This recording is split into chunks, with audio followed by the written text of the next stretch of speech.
Yeah, he's been on 6 different episodes, at least a segment on 6 different episodes of my podcast. Now, Elliot, do you have that sound? Or no, that wasn't for that. That's something else. The comment of the day. Do you have a jingle for his introduction? I don't, but I know I heard there's a rough draft of one floating around somewhere, but it hasn't been fully developed. All right. Well, I was kind of hoping we could have a little jingle come in there. But guys, get ready to. Hopefully, you find him as funny as I do. But Woody, I don't know if you're on with us, but we'd like to have you come on. Hello. How's it going, Woody? Hello. Yeah, I'm here. Yeah. Hey, listen, man, I'm doing great. Me and my wife, Miss Larnetta, we went to the Mexican restaurant tonight. They had the quesadillas tonight that were on sale. Tell you what, I ate all of mine and half of hers, so I'm feeling pretty good. Great. Well, I heard you have some. I don't want to speak before it, but what do you have to share with us tonight?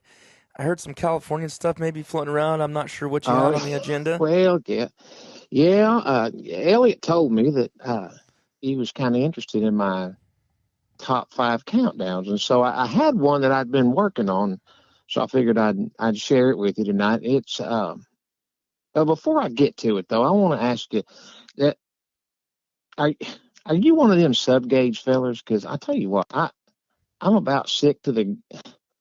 I'm getting so tired of all these boys wanting to shoot these little pea shooter shotguns. I'm staring at a 28 gauge right now, Woody. Oh. All right. Well, it's been fun talking to you.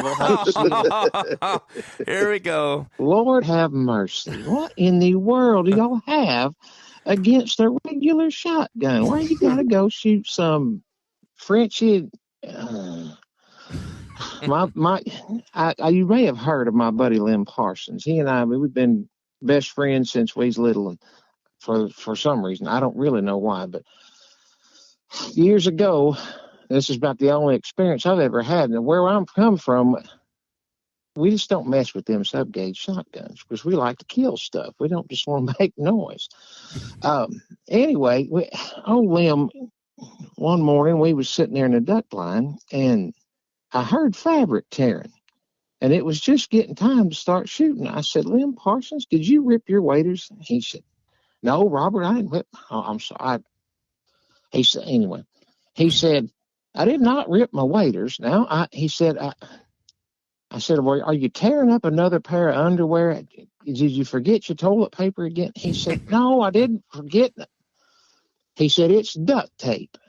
I said, I said, it's time to shoot ducks. Why are you ripping up duct tape? He said, well, I had to run over to Mama's the other night. She had a couple of possums got underneath the house, and they was raising Cain under there. And so, anyway, I shot up all the 12-gauge shotgun shells I had trying to run them out. And by the time I got to the Western Auto store that night, they was about to close, and all they had out on the shelf was 20-gauge. And I figured there's only about 8 gauges difference between a 12 and a 20, so he said, anyway, Rob, when I got home, I tried it out in the garage, and I put one of them 20-gauge and little yellow shells in my gun barrel, and he said it fell right out the other end. What's up? Well, Lynn Parsons, of course it did. A 20-gauge it ain't no bigger than your pinky finger. I said, so I still don't understand why you're ripping up duct tape. He said, well, what I'm doing, see, my buddy Lynn Parsons, he had an old single-shot shotgun that he hunted with for years, and he could shoot that thing about as fast as you could shoot a semi-automatic. But anyhow, he was wrapping duct tape around the base of them shotgun shells so they wouldn't fall out of the barrel. He was trying to convert 12-gauge over into 20-gauge. I said, Lynn Parsons, son, I said, there's a lot of things folks might say about you, but one thing is for sure, you have an adapt and overcome mentality when it comes to things like this. Now, here's the thing, Titus, he hunted 3 more hunts doing the same thing. And every time I'd say, Lynn, why are you doing that? Go buy you some 12-gauge shotgun shell. He said, I don't want to waste the money. The boys, this was about 30 years ago.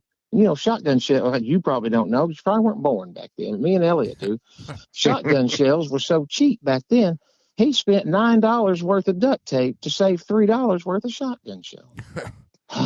How'd that work out for him when he shot those shells? Well, the problem is when you heat duct tape up, it gets even stickier than it already was. So usually if it was wood ducks, he'd get 2 shots off. If it was greenhead mallards, he'd get 3 shots off on a bunch and usually make them all count. But with that duct tape on there, when he'd take the first shot, it'd get kind of hot and kind of welded in there like JB weld or something. And so usually he'd get 1 shot off, and then he figured out after the first hunt, he brought him a pair of channel lock pliers. And so he'd grab a hold and yank that shotgun shell out with all the duct tape on it. So he's only able to get 1 shot at a time, but it still worked out all right. He's usually able to scratch a few out. Yeah. I need to meet that Lynn Parsons guy. I've heard about him a few times. Sure. He is a character, man. All right. Well, I'm sorry. I got distracted there. I've got a top 5. Now, Titus, don't take this personally, all right? I was already working on this before I decided to come on your show here, before you invited me. I tell you, it's an honor. It really is an honor. I've been watching your videos for a while, and me and my buddy, Titus, we made up that rap song for you there a couple years ago. And I should have had that ready to play on here. It got a lot of traction. I know. Yeah. Anyhow, so this isn't aimed at you specifically. It's aimed at all the California waterfowl hunting video guys. All right. Okay. So here's the top 5 things that hunters from around the rest of the country just kind of can't stand about California hunters. All right. Okay. So here we go. Number 5. Number 5 is we can't stand the fact that y'all have a 7 duck limit. Titus, there's been times out here where I hunt that you could shoot 2 wood ducks and 2 greenhead mallards, and that's it. Now, if you happen to luck into a merganser or a shoveler or something like that, some kind of trash duck, you might shoot one of them, but otherwise you were stuck with 4 ducks.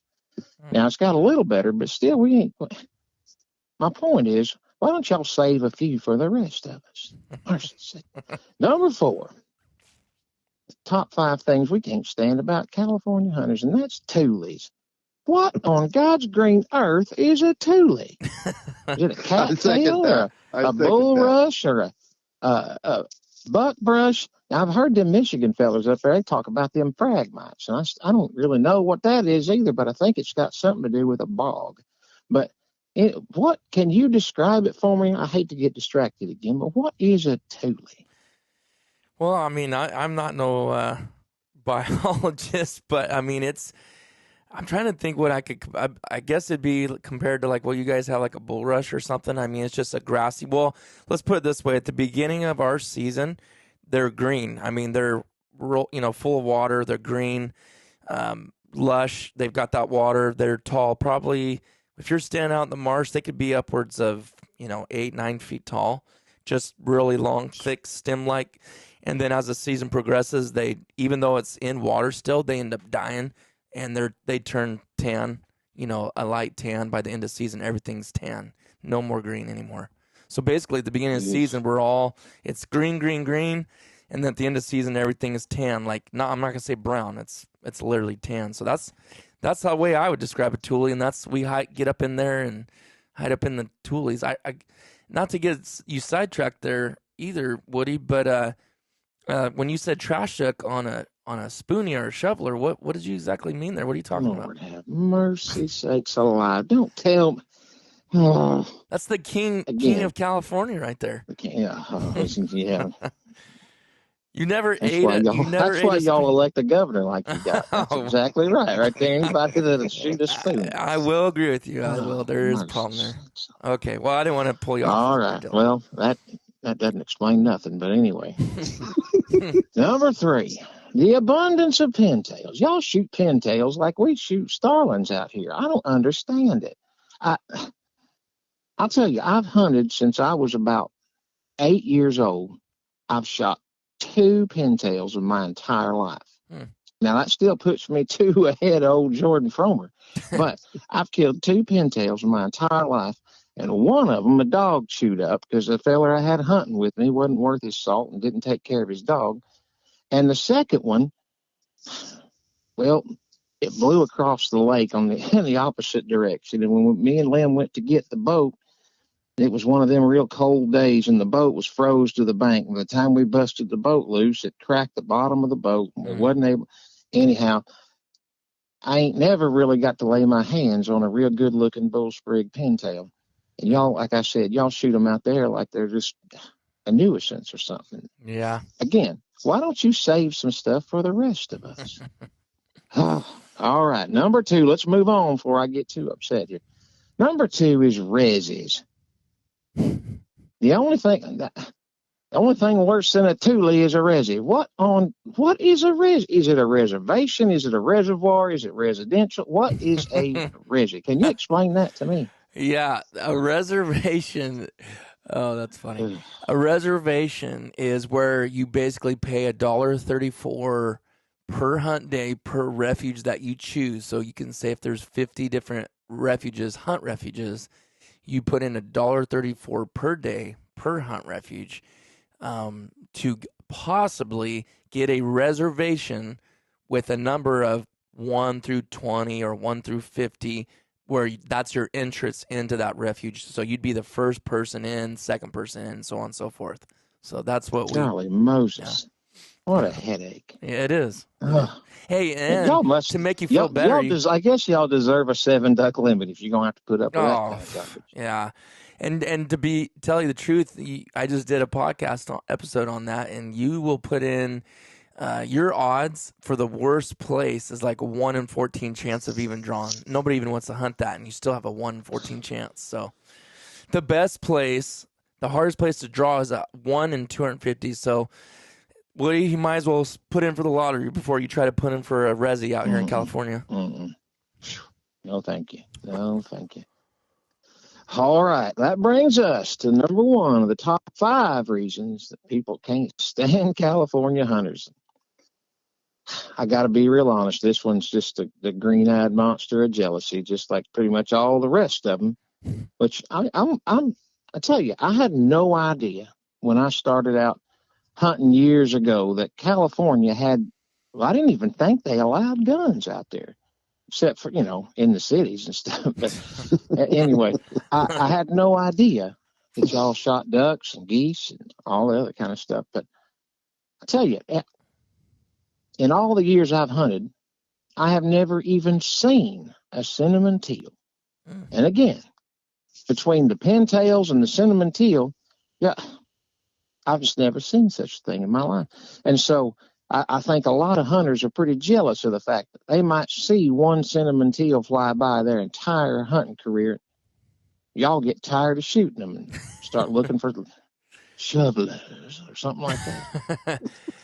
Oh, man. So that's your top 5. Top 5 reasons we can't stand it. That's all in good fun. All in good fun. I'm totally kidding. You keep on cranking them videos out. I love watching them. Yeah, well, Woody, hey, I appreciate you coming on here and taking the time, and I love your stuff, and guys, you got to check him out. I'm going to have to go dig through the archives because I shared that on my Facebook page, was it Old Clevitis? Or you might have to send that to me again, Woody. Okay, yeah, I can send it to you. We'll do a little, man, I wish I would have had that ready. Lim does all my technical stuff. He's the computer genius. Oh, that's right. He don't like to talk much, but he does all the computer stuff for me. Okay, so I can have him send it to you. Well, we're gonna have to play that over here on the podcast and let everybody get a little scoop of it. So stay tuned for that one. But oh yeah. Well, thanks again, Woody, for coming on.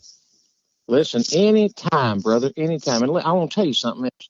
I appreciate the fact that you ain't ashamed of your faith in the Lord Jesus Christ. That means a lot to me. Thank you. I appreciate that. We have some really good ones coming out. I did with my dad today that we talked about masculinity and what it is and the attack on it nowadays. But anyways, yeah, we try to do our best, and I appreciate you for saying that. All right. Well, thanks for coming on, and hope you have a good one, and I'll shoot a couple of cinnamon teal for you this year. All right, guys, that was Woody, and I really enjoyed it.